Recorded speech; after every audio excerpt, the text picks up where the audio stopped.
going on, MMA fans? Back for the UFC 100 picks.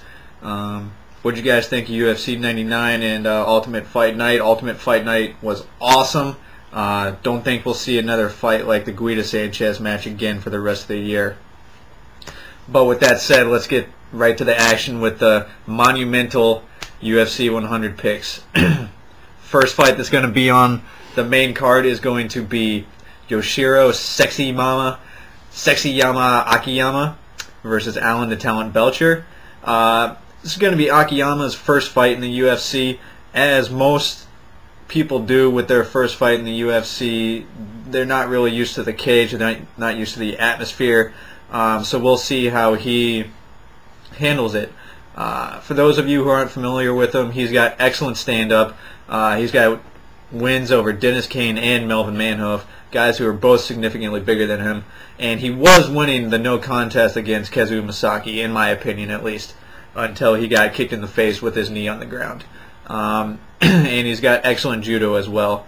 Alan Belcher, he's got a decent ground game. He's got wins over Dennis Kane, Ed Herman, and George Santiago, and he's going to have a substantial size advantage in this fight, as he's 6'2", and Akiyama's only about 5'10", 5'9". With that said, it's hard to pick this because people always fail their first fight in the UFC, especially one on a stage as big as this one, but I'm going to pick Akiyama to KO him. He's got very good hands, and as he demonstrated against Dennis Kane and Masaki has very good hands as well. So I'm going to pick Akiyama with the KO in this one. Next fight on the card is Dan Henderson versus Michael Bisping. Two of the most prominent names in mixed martial arts today. Henderson, he's got he's an excellent wrestler, an Olympic caliber wrestler. His age is starting to creep up there. He's 37, 38 now, around there. He's got that devastating knockout power with his right hand. And he's just supremely well-rounded, and he stays out of submissions. The only three people that have ever been able to submit him are both Nogueira brothers and Anderson Silva. With Bisping, this is a substantial step up in competition. He has that controversial win over Matt Hamill. His last fight was against Chris Lieben, which that doesn't really mean anything to me because I don't think Chris Lieben is very good at all. And I think Bisping is going to be in for a rude awakening, just like Ben Saunders was when he fought Mike Swick at the level of talent. With that said, though, Bisping did go to a split decision with Rashad Evans. He's got decent hands. His takedown defense is not bad at all. And he's got a decent ground game. But I'm going to take Dan Henderson with the 3-round decision. And with that, Dan Henderson is supposed to get a title shot if he wins. If Bisping wins, I would hope that the title shot goes to the winner of Nate Marquardt, Damian Maia, because I just don't think Bisping is there yet. Next fight up is going to be John Fitch versus Paulo Thiago. John Fitch, the only word that describes him is solid. Everything about his game is solid. He doesn't do anything spectacular, but everything he does is sound and precise. He's a great wrestler. His stand-up has come a long way since being at AKA. Plus, he has great training partners there in Koscheck and Mike Swick. Paulo Thiago, he was a bit of an unknown. He's unbeaten at 11-0. Koscheck was actually owning the fight with his stand-up, surprisingly, when Thiago just caught him with that huge left hook and sent Koscheck to the ground and the fight was over. So he's still a little bit of an unknown. My guess is he's going to see a lot of the fight on his back because I think that's where Fitch is going to take it, so we'll see how his jiu-jitsu is. But I think Fitch is gonna get the decision as well. The first title fight of the night is going to be GSP versus Thiago Alves. I think this is going to be the fight of the night. This is going to be a great fight. GSP coming off that great win against BJ.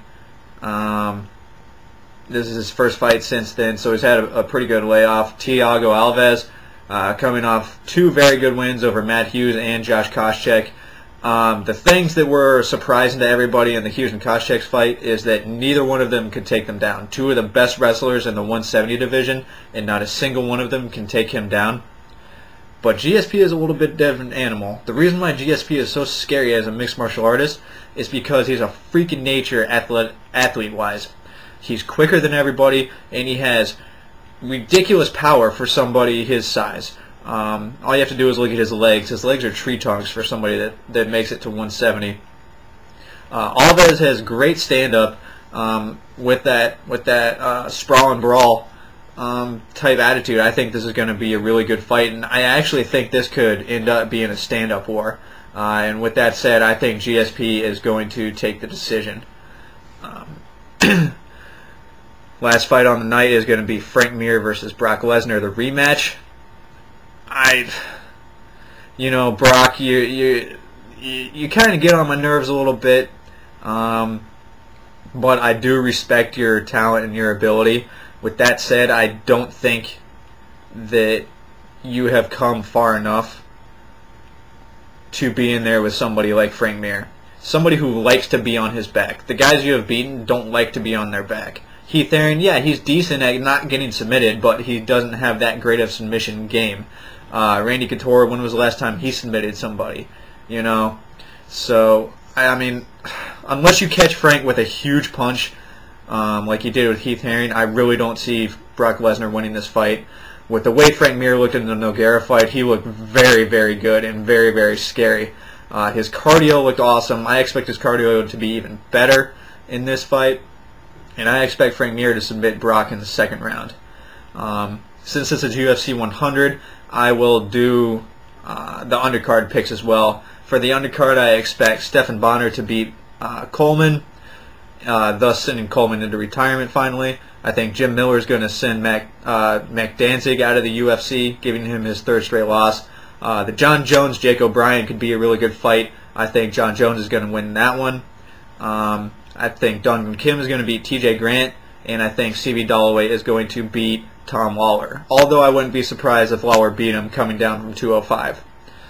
There it is, everybody, UFC 100. I'm excited. Hope you're excited. I'll see you guys on the 11th. Peace. Here comes the ready or not. Here comes the boys from the south. Here comes the ready or not. How you like